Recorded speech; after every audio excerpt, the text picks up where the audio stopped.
I'd like to welcome everyone. My name is Hanan Nanic. I will be this panel's moderator. Thank you for joining us in the Blue Room today. We're sorry for being a bit late. However, we hope you will forgive us. I'm delighted to welcome you to this discussion.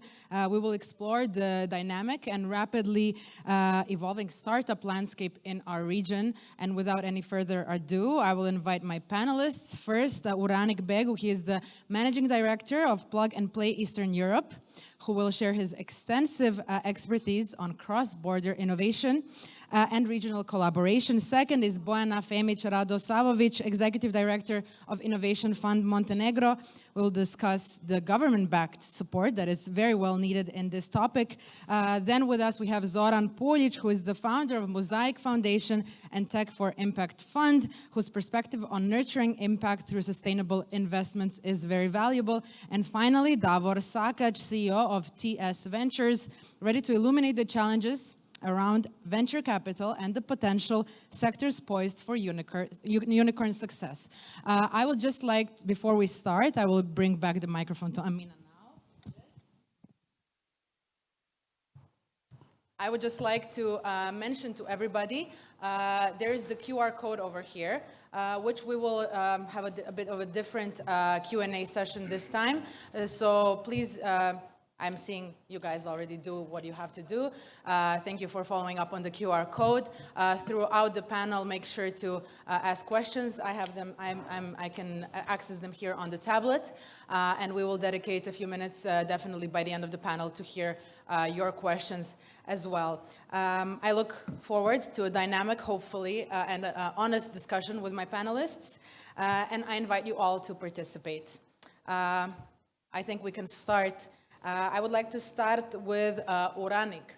As deeply involved in cross-border innovation initiatives, what more can be done to foster regional startup collaboration and build a unified, if it's possible, a unified Western Balkans innovation identity that would then attract global interest?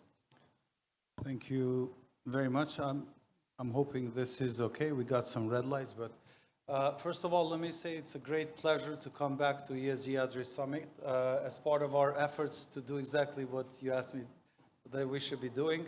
More regional events in order to really facilitate communication, to encourage dialogue between different ecosystem partners at all levels, both horizontal and vertical.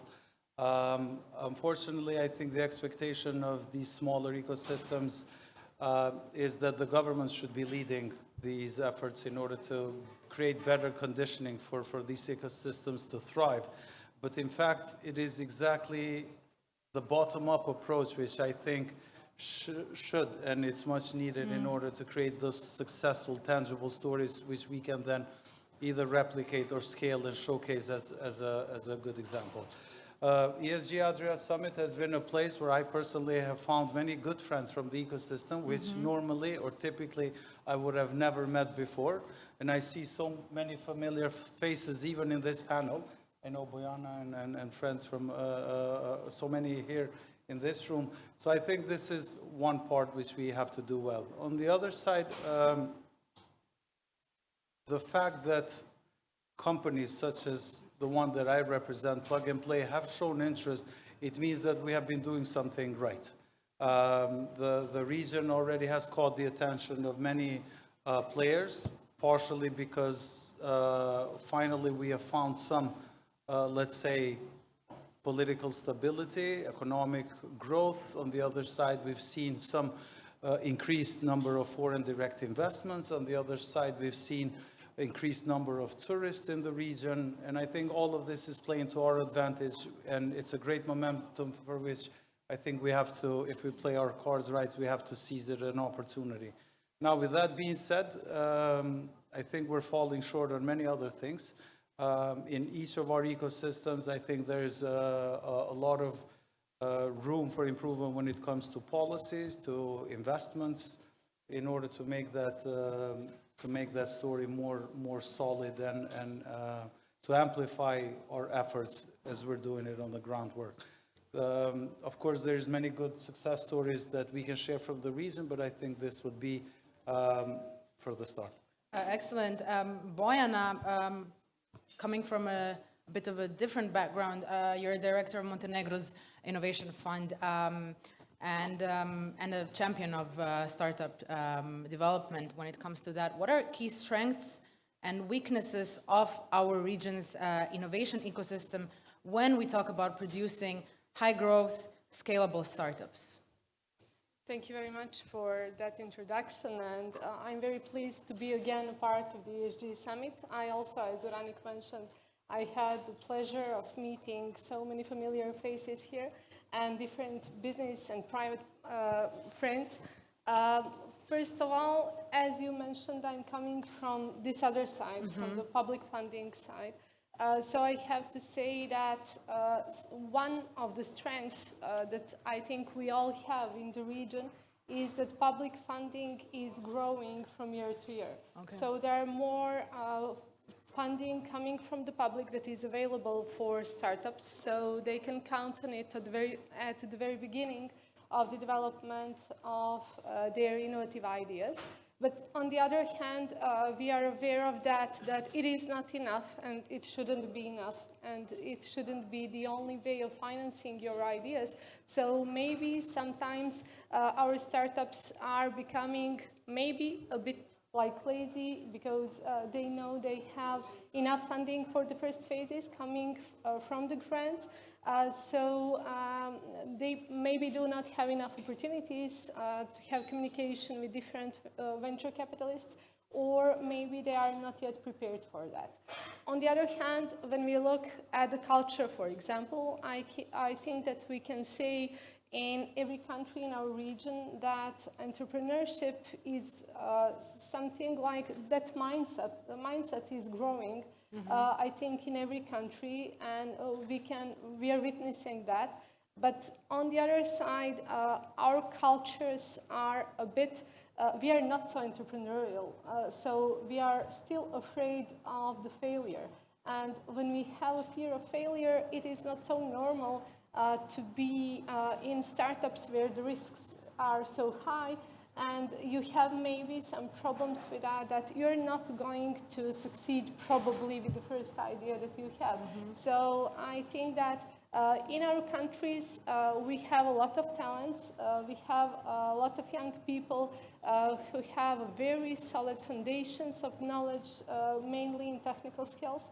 And we should use it, not let that brain drain is a problem in many countries, but use it in our countries to have, to work with them and to make them more entrepreneurial, to give them more chances to succeed.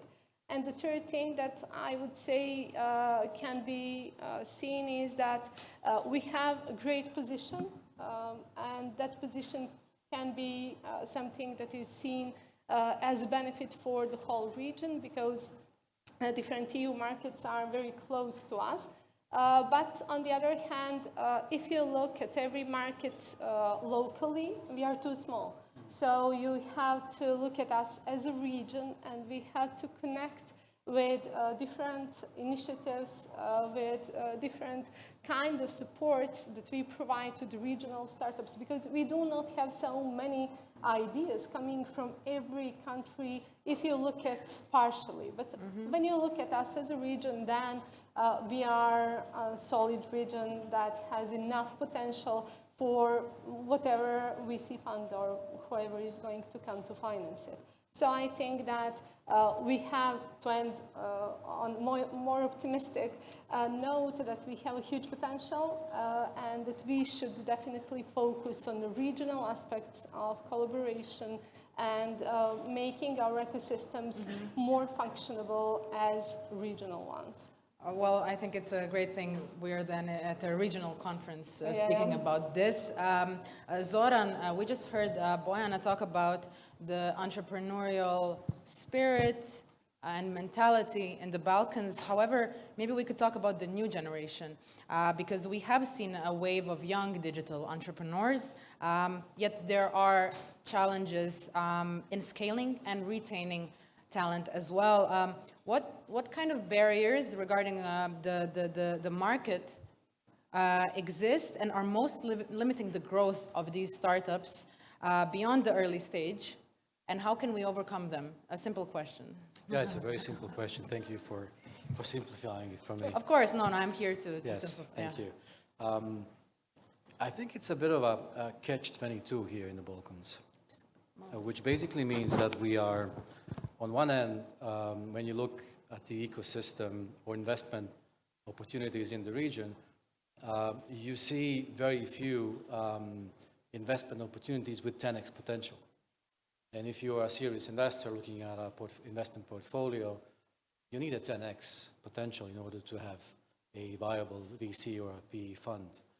And then also what we lack in the region is safety for the investors because of the, in our region, especially in these less developed countries of Western Balkans, there's a lot of insecurities when it comes to protecting your investment. What if things go wrong? If things go well, it's perfect, it's beautiful. But if things go wrong, who will be there to protect us? On the other hand, when you are a young entrepreneur looking for investment, you are finding government grants more increasingly, but you're not really finding strategic investors that help you through different stages of growth.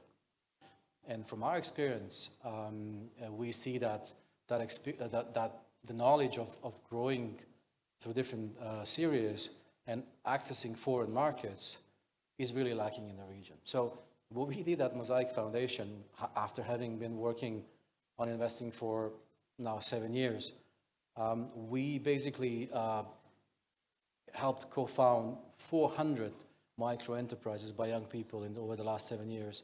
And we invested in equity of 100 limited liability companies in Bosnia alone. And from that experience, we realized that technology is the only, or not the only, but the most viable place where you can do impact or ESG, but also have a nice return on your investment. So to solve this catch-22 that I mentioned at the beginning, we decided to build a fund. And we call it Tech for Impact Fund. And then also to solve the question of having enough 10x potentials in the portfolio, we are creating a hybrid fund where we have venture creations within the portfolio, meaning enterprises we create ourselves, but also we invest in enterprises, startups, new cos that comes to us. So that's how we are building, kind of breaking the catch-22. But still remains the problem of how do you build a unicorn in an environment which is so difficult. And our solution to that is absolutely, we need to focus on technology, but it is more about products.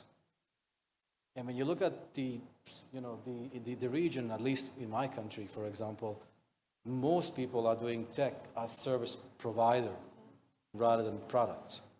So it's very nice to be a company. I'll give you an analogy. It's nice to be a small company producing tables for IKEA, but it would be much better to be an IKEA. And we need products, tech products, that we can develop. So how do you develop a unicorn, a tech product, if you are developing something within an ecosystem which is lacking?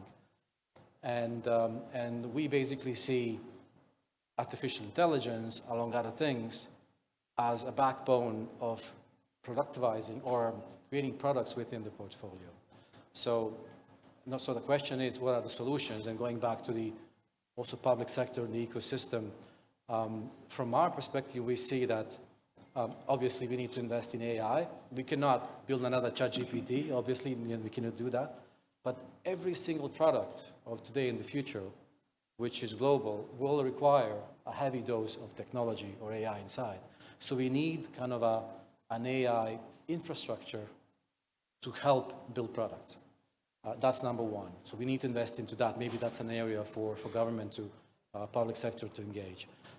Number two, I think we need to provide more safety to investors.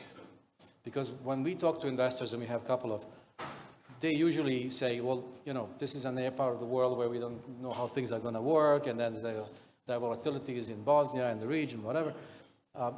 And then the legal framework is not so developed. So developing this legal framework and providing some perhaps first loss cushions, we think will be a much better way to attract private capital into the region than actually government giving grants to do that. Because businesses are in a better position to make investment decisions than they are governments, because they come from a different environment. So that's number two. And finally, I think what we need to do is to reach out to our diaspora, because that's where the knowledge is. We need knowledge. We need knowledge economy. We need more knowledgeable people. And from our experience, we see that there are so many smart people, successful people out there, which can help our young people become successful entrepreneurs and then help our young people build these unicorns of the future. Thank you. Davor, we heard a few perspectives now, and I would like to now hear what are investors looking for in Western Balkan startups that they're not currently seeing? I will agree with all these conclusions. My perspective is a little bit different because I'm representing corporate venture capital fund. That means that, how to say, our perspective is basically something a little bit different than, normal VC fund. Why? Because we are not offering just the money. We try to offer something special. This perspective of smart money. Telco industry is something what is, how to say, industry with high potential to deploy new services, because connectivity is base and backbone on all services today. And story short, if you want to offer something, if you're a startup today, if you want to find the money on the market, you need, first of all, to have this startup approach. We are talking about the specific language, specific steps, how to build up your business. You must find some clients, and you must understand your business very well, because we want to invest in high perspective business who will, bring our investment back with some high multiplier, 10x. And okay, today we are talking about the unicorns in our region. I will read you one article, what I found 2 weeks ago. It says, Serbian biotech Dren Bio sold to Sanofi for 1.9 billion.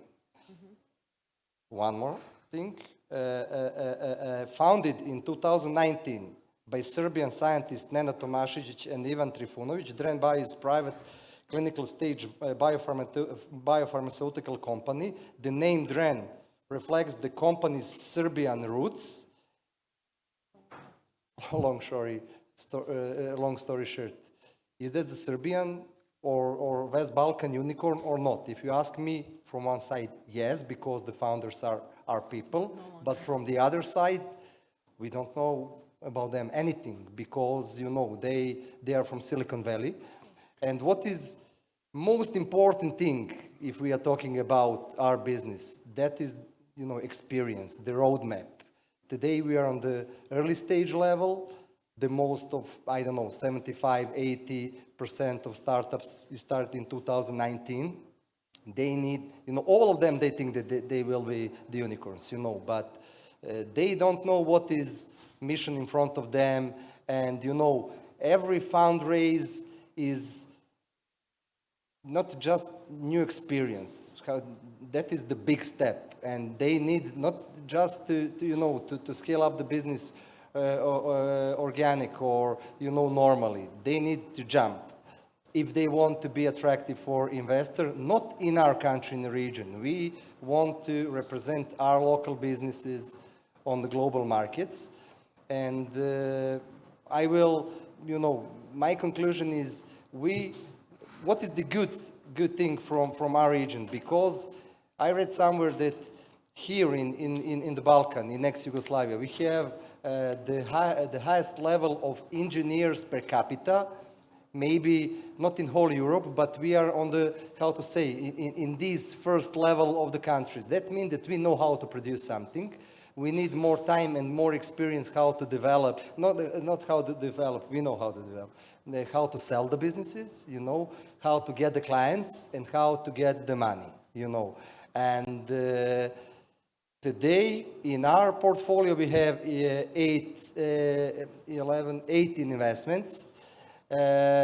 6 of them, they are now in the Series A fundraising stage. That means that their businesses is now, they pass this 1 million ARR, and they are now ready for scaling the business, maybe in USA, on some mature market.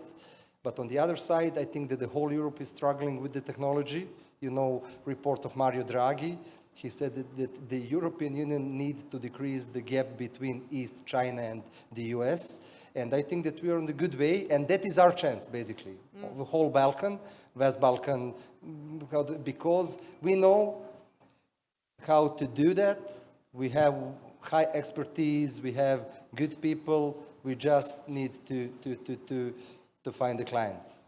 So you brought me to the next question for Uranik, because we spoke now the whole time about funding and how to even reach certain levels. However, you mentioned that it's also important to know how to sell yourself. So obviously, funding is a very, very important topic when we talk about this. However, how important is brand and strategic storytelling, Uranik, in scaling in general, but also, since we are at the panel talking about unicorns, then in a unicorn level, especially in regions like ours? Well, let me just reflect very quickly on everything that was said, because there were some amazing things that were covered, let's say, to give us an overview of what's happening in the region, both from public, private sector, and the investment perspective. And I think all of it stands very well. Now, beyond stating the obvious, because we all know this is what's happening and what are the problems, definitely branding has been one of our, let's say, weak points, which maybe we have also self-identified, but also it's playing out to be one of our weaknesses as an ecosystem. Now, some of them would say in the startup world, you have to fake it until you make it.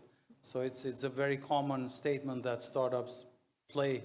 But in general, coming back maybe to some of the things that we're doing right and we're doing wrong, I would state that we are definitely in a good position right now, given all of the things that were mentioned, to capture a moment of our glory days. In one end, if 90s and the internet era during the 90s caught us in a very unstable political position and economical because of the troublesome times we had in our region. And I think we missed a big opportunity in the 90s to really have those unicorns and success stories, despite of all the preconditions that were very clearly mentioned and which they stand as very valid points. Today, with the age of AI, I think we have a great momentum because, again, talent is there, connectivity is there, regional collaboration is better, diaspora is showing interest to be proactively engaged, both in investment, but also in the know-how and network sharing activities. And I think given all of this spectrum, we have a great momentum. Now, I will go back a little bit on the company which I represent today. This is, for the reasons mentioned today and the ones that we obviously know, this is the reason why we're present in the Western Balkans. We started our first office in Albania because of the government's ambition to really start there.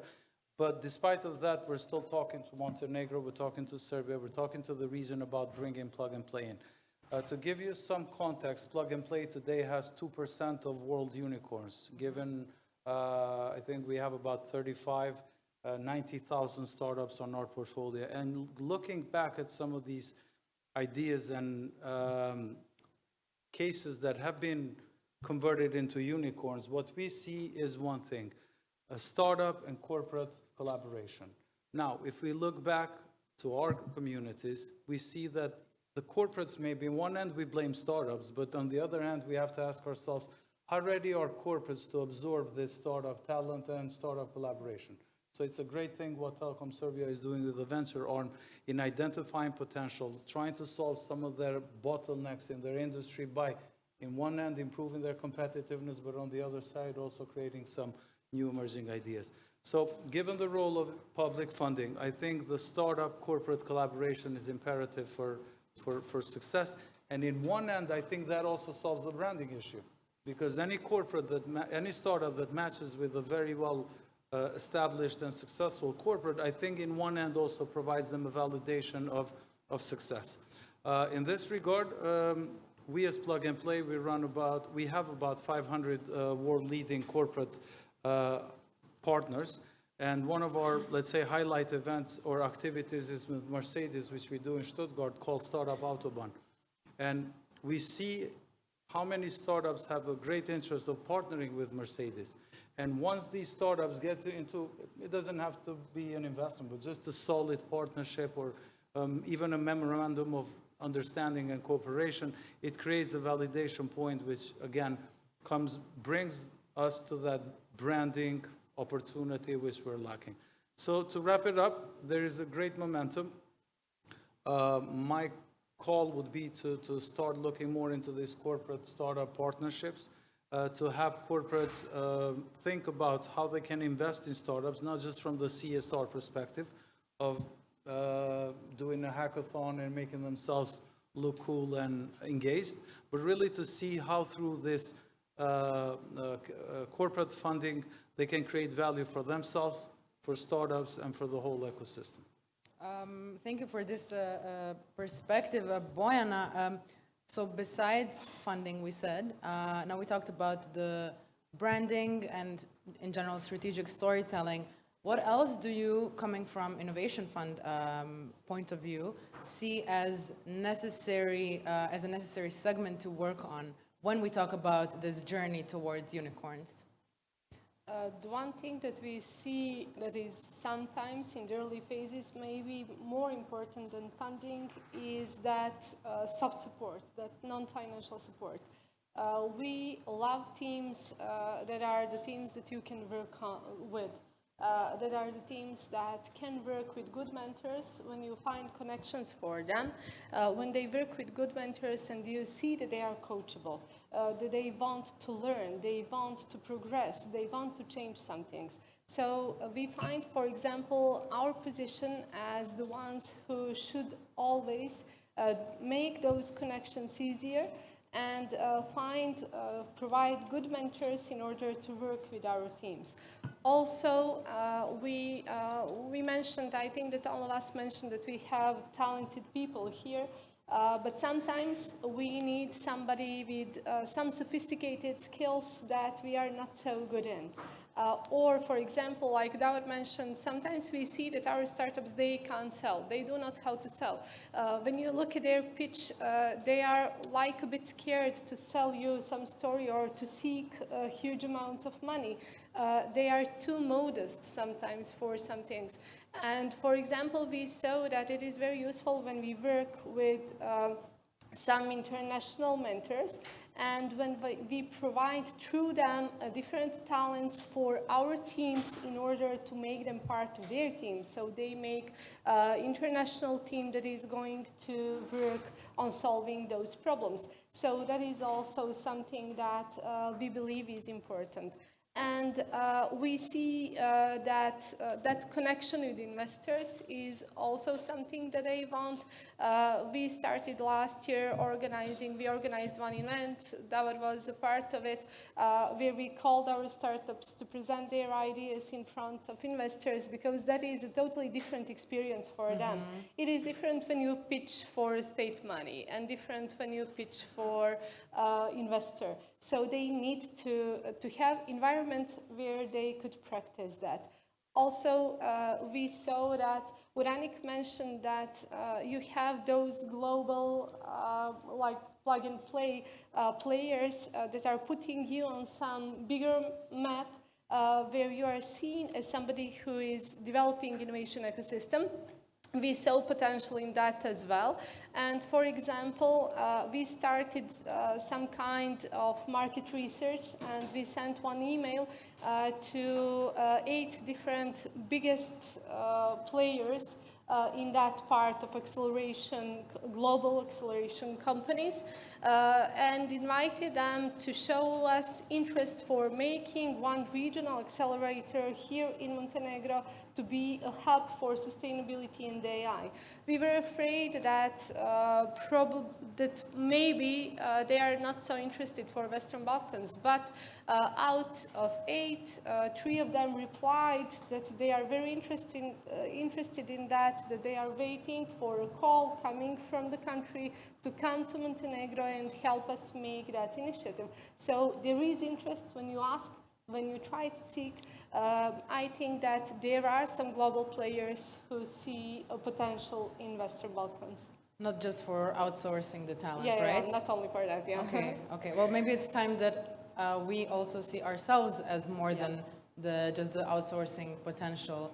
So I'm hoping that your voices are more heard from the people within the region. Zoran, when we talk about, again, investment funds, is there a specific role of investment funds in early stages of startups in the region? Absolutely. I think there's a big difference between a government-funded program and a strategic investor. And like Davor said, what we are trying to be at this very early stage in the Western Balkans is to be strategic investors. And we always advise our startups not to go for the money, but to go for the contacts. Exactly for the reasons, and I also mentioned, is because we don't know how to sell. We don't know which doors to knock. We don't know what the value of our enterprise is. Sometimes we undersell, sometimes we even try to oversell because we don't know what the value is. And that's why having a strategic investor in the form of a VC or an angel investor is really, really crucial, because we just don't know how these things work. Having been from this part of the world, we haven't been educated in this. We have been educated to be engineers but never to be entrepreneurs and salespeople.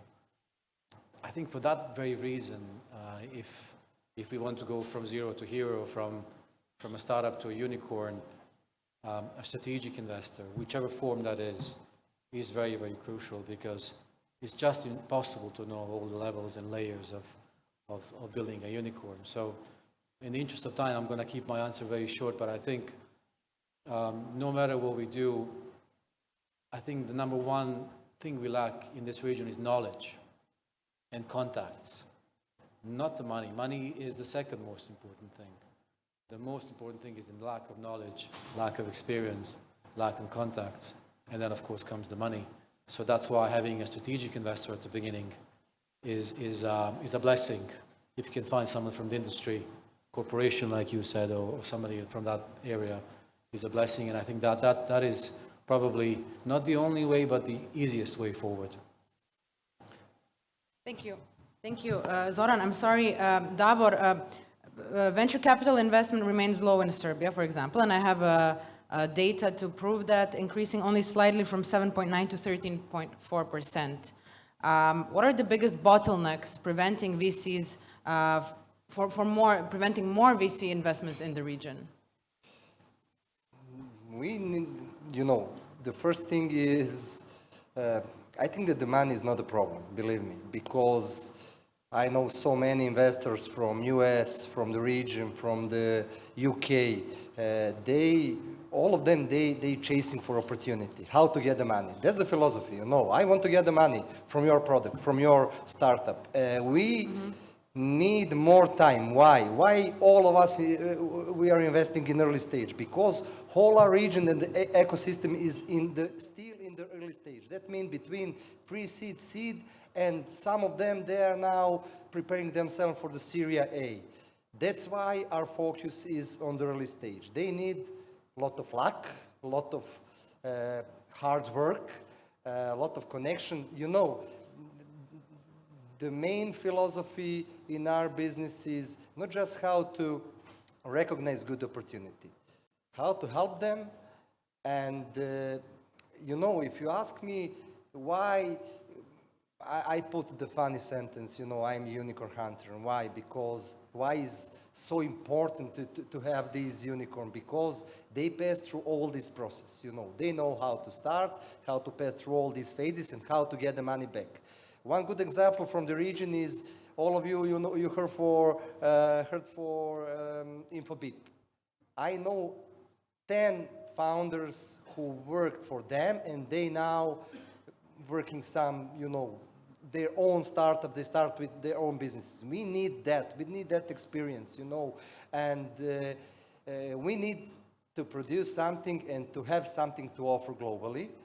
After that, they will come to Balkan just, you know, they want to get the money.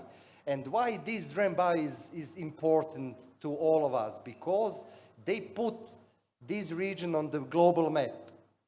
We know how to produce something from the deep tech, you know, I don't know, blockchain, biotech. So we are good to produce something. We need just to put ourselves on the map of the deep tech today. And that is our chance, because I think that the European Union is a little bit slow, you know. We are moving faster, you know, because we are the small ecosystem, you know. All of us, we know each other, all investors, all startups. We try to help them, you know. And one more thing, yeah, this is the government.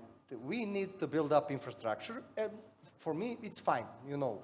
We have a lot of scientific parts, you know, so many programs covered by the government, how to stop them, how to help them in early stage, to get the grants, you know, to find the first client.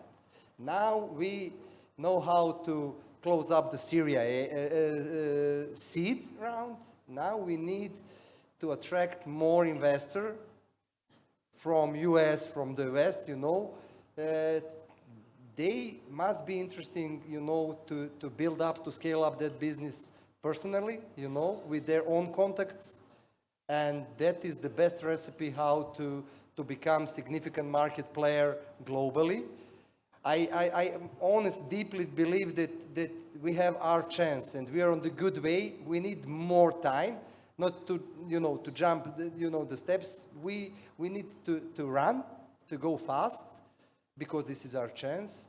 But we need to pass through all these. And the most important thing is not the unicorn, is exit, you know, to get the money back. You know, to get the money back, to, you know, you will buy some flat, you know, some good car, something like that. And after that, you will invest in the new startup. And from one unicorn, you will have maybe 10 new investors who will try to develop something from beginning, and they know the roadmap. They know how to, you know, how to speak with the investor, what they want to see, how to build up the company, the main problems, you know. And definitely, we are struggling not with the investors, mostly with mature businesses, and that is something what, you know, our industry is fast-moving industry, and in the next 6 months, maybe 1 year, we could sit here and speak, you know, that we have new heroes, you know, they close some Syria B, C, D, they get the exit. I see one guy here, he sold his startup, you know, in early stage, and now he's built up the new, completely new, from the scratch, you know, global story, and he will be the new hero, believe me. He's basically from Montenegro. And you're coming to our next panel to speak, yeah? Okay. Thank you. That's all. No, thank you. We're gonna take 2 questions from the audience. And Zoran, this is something you mentioned, but I would like to hear a quick remark from everyone that feels right talking about it. One of the persons asked, are we prepared in Western Balkans for the AI revolution that we are in at the moment? Whoever wants to speak, I will give you no pressure. I can just give a brief. I think we are in a great position to do that, because we have a lot of companies providing services for markets outside. And those are good IT people. So what we need is a new orientation in terms of, you know, shifting all that talent into AI talent. The problem with that is, and I spoke to many leading IT companies, is that they are making so much, at least they were making so much money until recently, some of them still do, that investing in a product for them was kind of a bummer. You know, I don't want to waste my time on that. I'd rather build a huge real estate and on the side and continue doing services. So I think we actually are in a great position, but we need a kind of a push to do that, because if you do that, then it will be on the Europe's map of one of the most potential areas of Europe. I don't see it happening right now. And that's probably where the government or some other people can help, because we need to be doing that ASAP. Thank you for this. Another question from the audience was, how hard is it for a startup from the Balkans to enter in Western markets, such as Europe and the United States, when it comes to physical products? So, if they know how to approach them, it's easy, you know, if they know how to develop something. One more thing, I think what we need in this, you know, era of AI, we need more supercomputer. In Serbia, we have 3. I don't know how much you have here in Montenegro, because that is infrastructure. If you want to be AI startup, you know, the only thing what you need to do is to work on some supercomputer and to make some new models, you know. You know, the borders are political barriers. Today, if you know how to scale up your business, the world is yours, you know, everything is flat, you know. And you will easy reach out the US market, but the question is, are you ready for the US market? Because, you know, you need to grow in the parallel process, you know, as a company, as a business, and everything must be in the parallel process. And you need to, you know, to have some good strategy how to concrete some mature market. And definitely, I know so many good startups from the region, who already operate there, and they are very successful. They need a few strategic investors, you know, to close that deal. And I, you know, believe that in the next few years we will speak about some heroes from the region, some, not just the unicorns, maybe decacorns, you know. we will not be just waiting for them, right? Yeah. The unicorns. Just for the end, a quick round, a question for all of you. First question, if you had to predict what industry will produce the Western Balkans next or first unicorn, if we say Infobip is Croatia and is not counted within this. Let's say next unicorn. Well, first, Okay. I'm sorry. I thought Sure, biotech.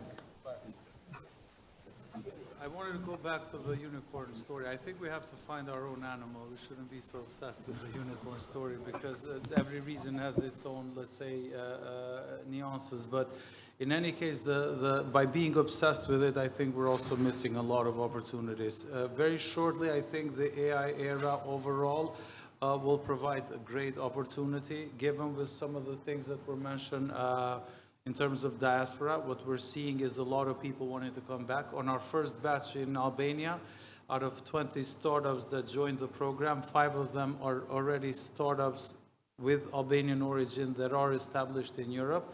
People who are traveling every week to come to boot camps from Amsterdam, from Manchester, from Vienna, from Milano and Munich. So people want to come back, people want to help, people have experiences, they have know-how, and they have networks. So we have to give them the right platforms in order to succeed. And I think this is the message we should send. And the way they think, it's not necessarily the way we operate locally. And what do I mean by that? Is the cooperation and collaboration way of doing things. There's no barriers. They work between different cultures, different backgrounds of education. And I think when they come here, they expect that they receive the same level of collaboration, both locally and regionally. And I think with that message, we as ESG Adria gathering and ecosystem, I think we can send out a very positive call for all this talent to come and contribute back home. And then that can inspire also as well the investors and everything else that we're so much in need. So just, Davor, you said biotech is the next industry. I believe, So it must be some deep tech. That is my final question. It must be from the deep tech. Okay. And we have a few good projects. They're still, specific thing for all these fields is because they are most of the time pre-revenue. They don't have any revenue traction, and when they get that, what they promise that they will do, they will become, not just the unicorns, decacorns, basically. That's why I believe, And one more thing, I think that whole this region we know how to produce blockchain things, not the fintech. Okay, B2B SaaS, that is good, but that's not high potential business for become the unicorn. Biotech, maybe agritech, but definitely I believe that why biotech? Because we have a few scientists who passed through all this process, and they will help us. Definitely, I know that they are connected with local biotech startups, and they will try to help them how to reach out the investors, the clients, Okay. So to for help the them, region to basically. brand itself as biotech pioneers in the world. We Who have one knows? strategic project in Serbia that is Bio4, and that's why I believe that we are looking in the future, and that will be hub, local place where we will attract investors, the scientists globally, not just the locally, and that is something what someone want to pay a lot. Okay, and final question for each one of you. What one game-changing move, if you can single out one or two, would accelerate the journey towards unicorn status in the region? We talked a lot about very wide segments and all the factors that influence this, but if you can single out one move that would make a change, which one would it be? Public-private partnership. If I was to say one sentence, I think it's... You can say two sentences. Oh, private-private partnership. And here's to my public-private partnership. We're starting already, yeah?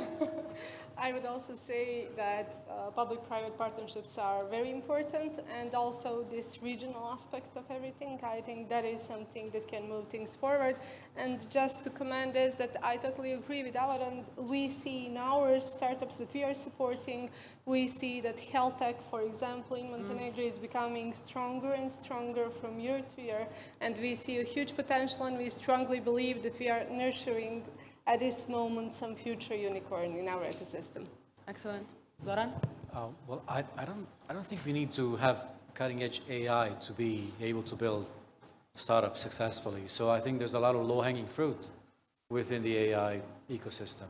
So if you take that approach of not building some super sophisticated AI, because it will take you a long time, there's a lot of competition, and apply it to this multidisciplinary area, let's say health tech or education tech, then that gives us a lot of potential, even in our ecosystems where we don't have.